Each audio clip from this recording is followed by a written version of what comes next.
start, sir. Okay, now you see the line test. We are doing the line test. There is no indication for the light. So this is coming from the battery charging distribution board, 24 volt DC. Even for the Econis also there is no supply. Okay, that means it is coming from when the generator is on. When the emergency generator is on, the emergency generator gives supply to the BCD, battery charging distribution board. So as there is no power to the battery charging, as the generator is off now, emergency generator is off now, it's not on load. You can see this one, emergency closed, ACB closed, ACB open. So there are no indication for the light. So no indication for the light. So we are suspecting, and the batteries are, we have checked the batteries also. We have given the report for the batteries also.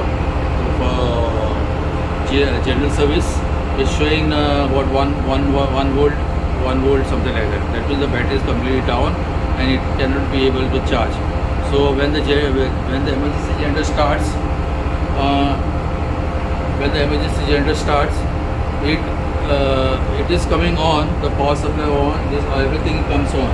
The alarm panel also comes on, this alarm circuit also comes, all this indicator lights comes on, power supply to the indicator lights, power supply to the Econis, everything comes on when the emergency generator breaker is on, supply is on. Yesterday we have tested it and it was found, it was showing.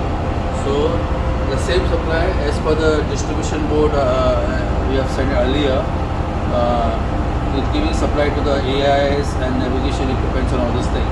So we are suspecting if we change the batteries 24 volt DC, then I think it should be okay. There should not be any problem. Okay, the disturbance takes place because of this batteries are down, completely down. Okay, so new battery just provide us the new batteries for the general service, and even for the GMDSS also it is showing about 21 volt. Yesterday we have sent a report for the GMDSS also. So we will require the new batteries of healthy batteries. Maybe the batteries are bad. That's all.